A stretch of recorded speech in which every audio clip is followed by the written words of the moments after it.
안녕하세요. 저는 50대 여성입니다. 지난 1년간 저를 지독하게 괴롭혀왔던 사건을 해결하다가 놀라운 일이 있어서 사연을 보내봅니다. 사람의 인연은 물 흐르듯 흘러가는 것이라고 하였던가요? 떠나갈 사람은 잡으려 해도 떠나가고 만나게 될 사람은 어떻게라도 다시 만나게 되는 것처럼 세상에는 인연이란 게 정말 존재하나 봅니다. 30살이 될 무렵부터 시작된 남편의 외도.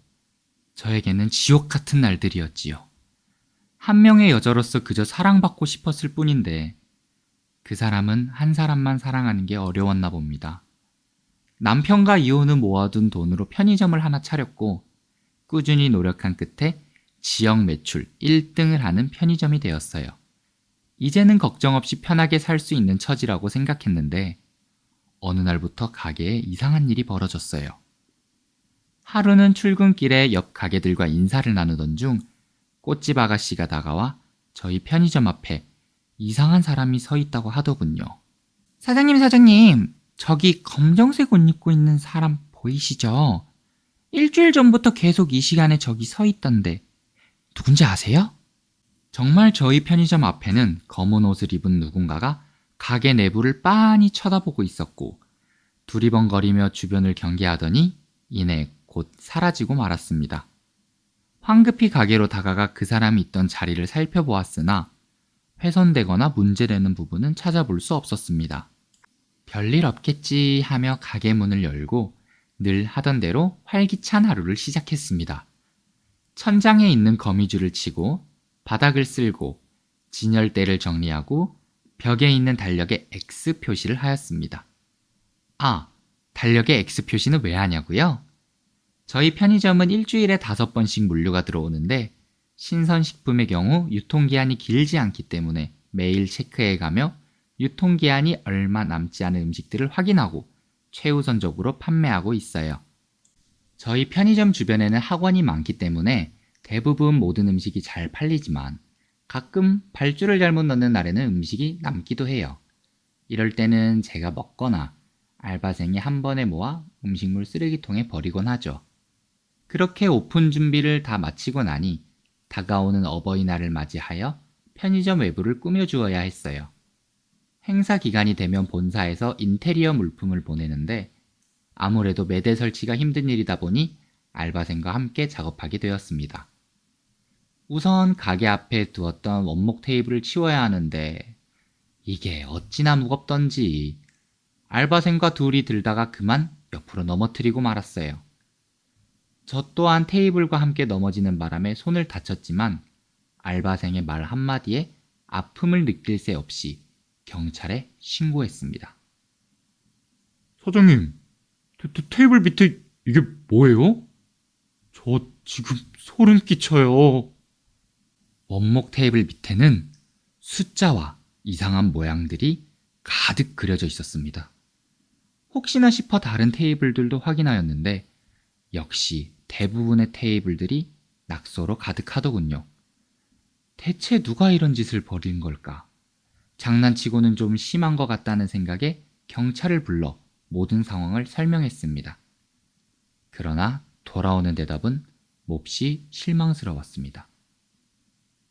우선 누가 범인임을 특정 지을 수 없는 상황에서 그 사장님께 그렇게 큰 피해는 끼치지 않았고 낙서는 닦으면 좀 대충 지워질 것 같은데 이번에는 그냥 넘어가시는 게 좋을 것 같아요.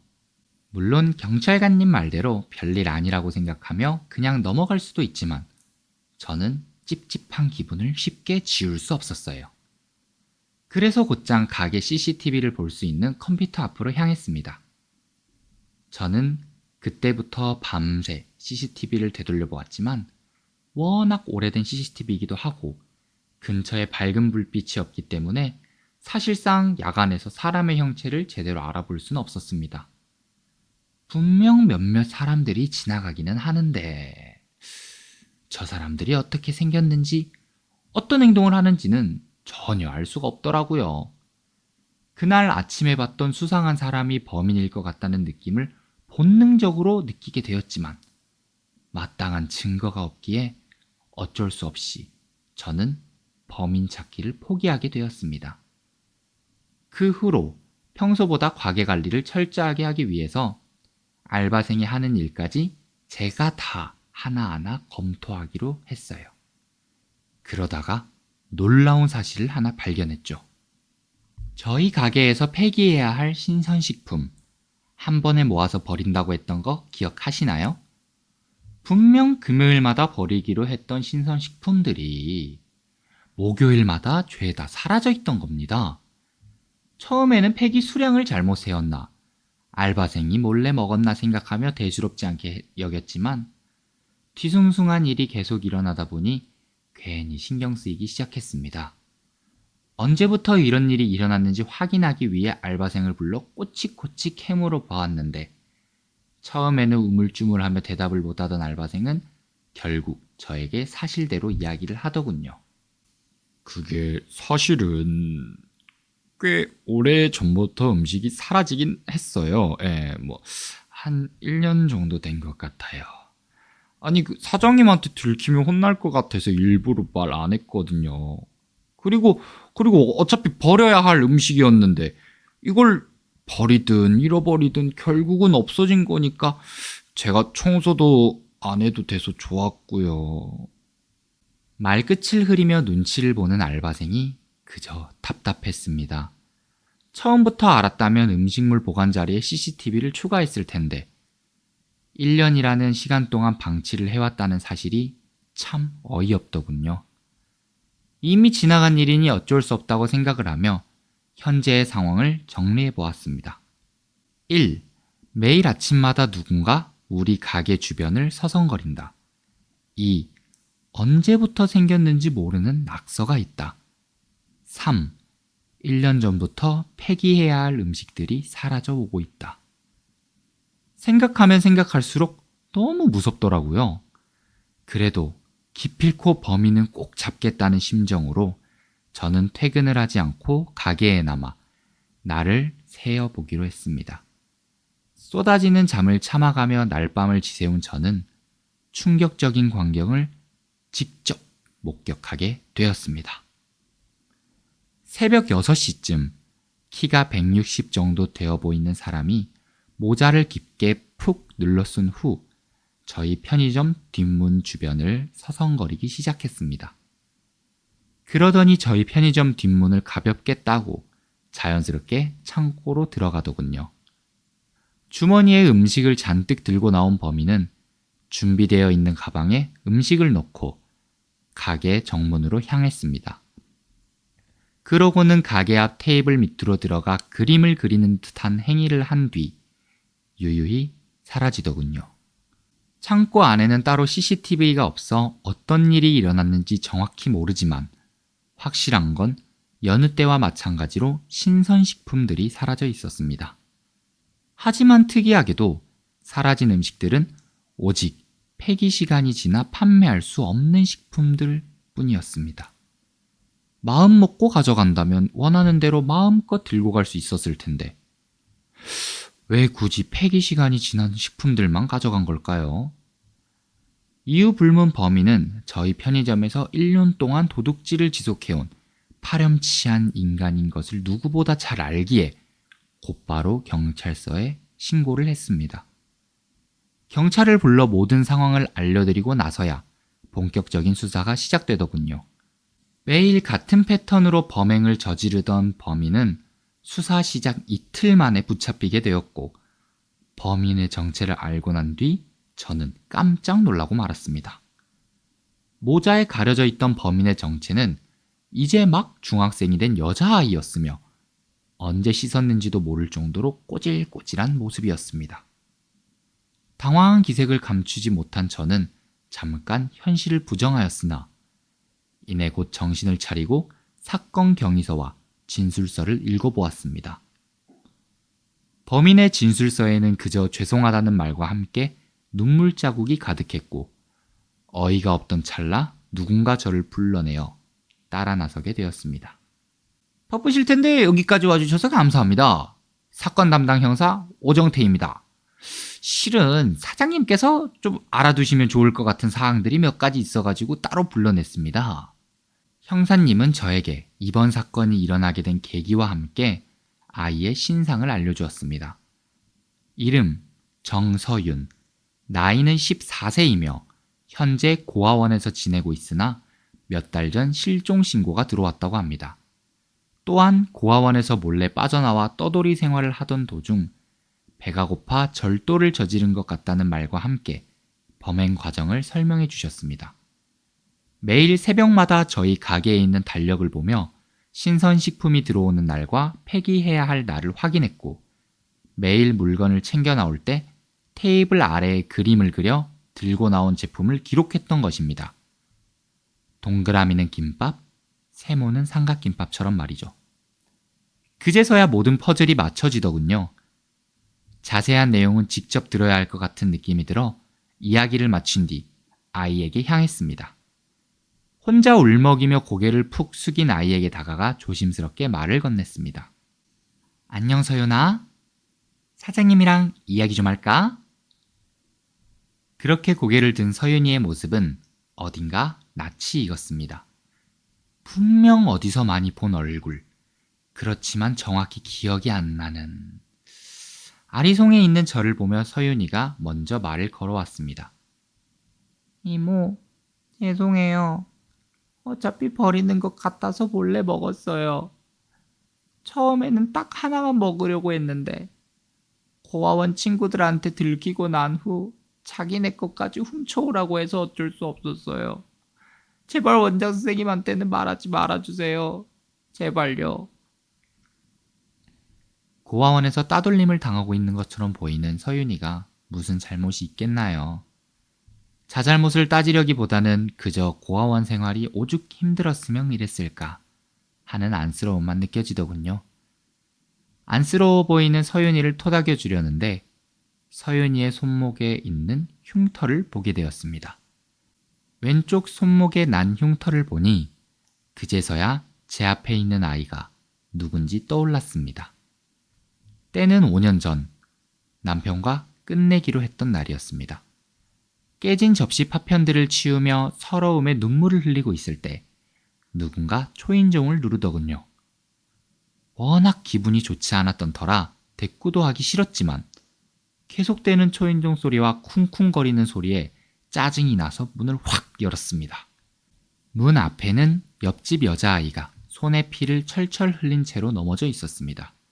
순간 미안한 마음에 아이를 얼른 일으켜 세워주고 집으로 데려와 응급처치를 해줬습니다. 아이고 지영아, 어쩌다 이랬어? 엄마랑 아빠랑 싸우는 도중 저한테 가위가 날아왔는데 피하지 못하고 맞아버렸어요. 너무 아파서 울고 있는데 시끄럽다며 쫓겨났어요. 도와줄 사람이 이모밖에 생각이 안 나요. 당시 옆집은 저희 집보다 싸우는 빈도가 잦았고 지영이는 그럴 때마다 저희 집에서 시간을 때우곤 하였습니다. 저 또한 남편이 집에 잘 들어오지 않았기에 지영이와 함께하는 시간이 좋았고요. 간단한 응급처치를 끝낸 후 발밑을 내려다 봤더니 깨진 접시 조각들을 밟아버린 제 발에도 피가 흥건하더군요.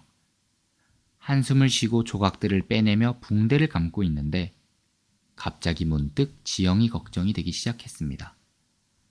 이혼을 하게 된다면 저는 더 이상 이 집에 없을 텐데 앞으로 누가 지영이를 돌봐줄 수 있는지 걱정이 되었습니다. 어느새 울음을 그치고 저를 빤히 쳐다보는 지영이에게 말을 건넸습니다. 지영아, 만약 이모가 사라져버리면 어떨 것 같아? 말이 끝나기 무섭게 지영이는 울먹이기 시작했습니다. 이모, 어디 가요? 어디 가는데요? 몇 밤 자고 돌아와요? 잔뜩 겁먹은 듯한 표정으로 울먹거리는 지영이를 보니 사실대로 말해줄 수가 없었습니다.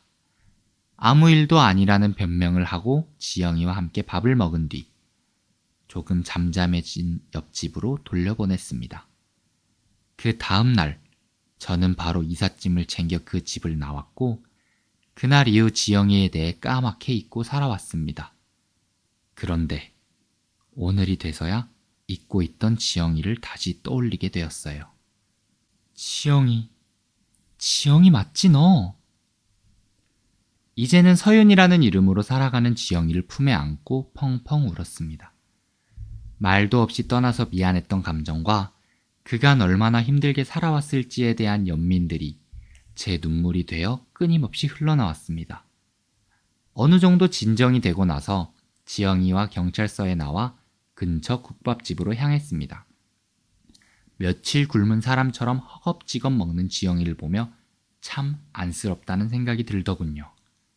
지영아, 오늘은 어디서 잘 거야? 사실 그게... 고아원에서 몰래 빠져나온 뒤 마땅히 잘 곳이 없던 지영이는 지금껏 버려진 컨테이너에서 혼자 지내고 있었던 겁니다. 난방시설 하나 없는 휑한 컨테이너에서 이불도 없이 잠을 잤다는 이야기를 듣고 나니 망설임 없이 저희 집으로 데려오게 되더군요. 깨끗하게 목욕을 시킨 다음 제가 안 입는 옷들을 입히고 나니 그제서야 예쁜 미소가 보이더군요. 범인을 잡았다는 안도감에 긴장이 풀려서였을까요? 지영이에게 잘 곳을 마련해주고 나서 제 방에 들어오니 저도 금세 잠에 들게 되더군요. 정말 오랜만에 꿈도 꾸지 않고 편안하게 잤던 것 같아요.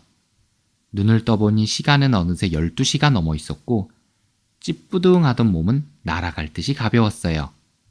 편의점 문을 열어야 할 시간이 한참 지나 있어서 서둘러 준비를 하고 나가야 했지만 저희 집에는 지영이가 있었기에 저만 나갈 수 없다는 생각이 들었어요.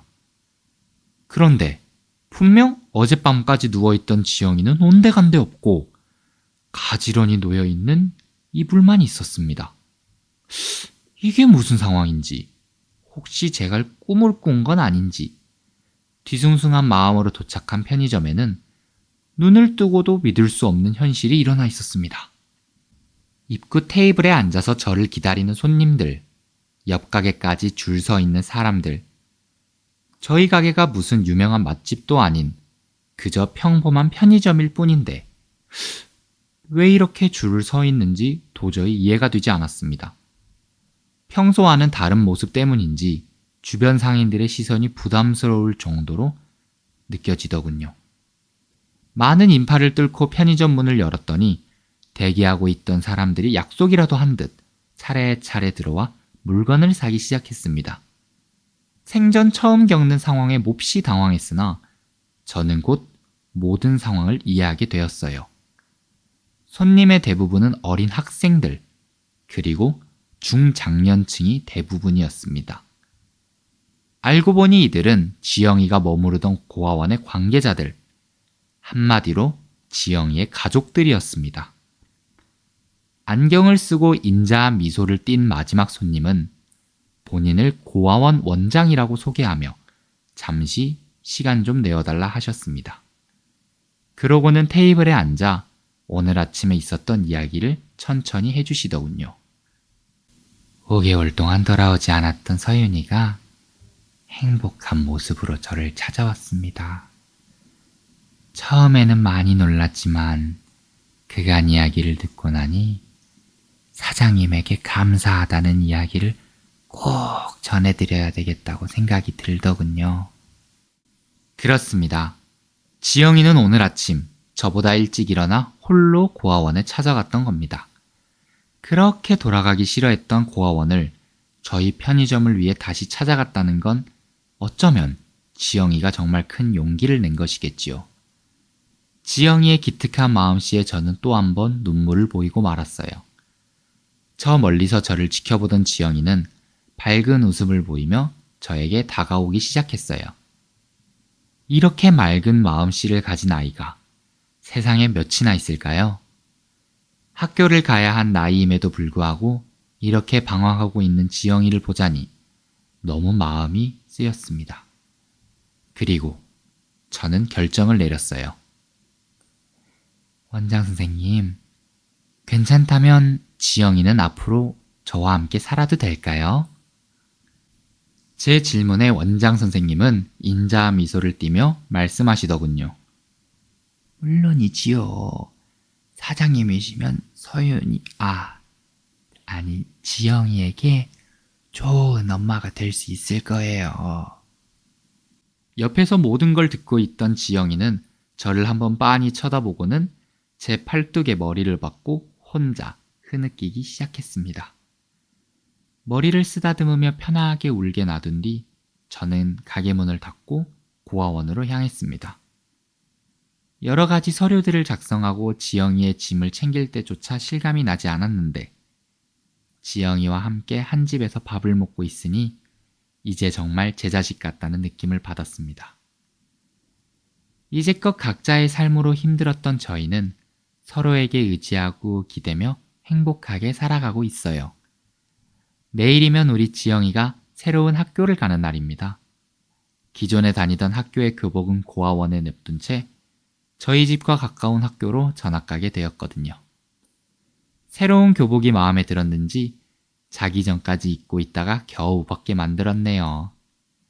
새로운 사람들과 새로운 환경이 많이 낯설겠지만 더 이상 혼자가 아닌 지영이를 제가 책임지고 잘 보살펴 주려 합니다. 저희 모녀의 사연을 끝까지 들어주셔서 감사해요. 모두 행복한 일만 있길 바랄게요.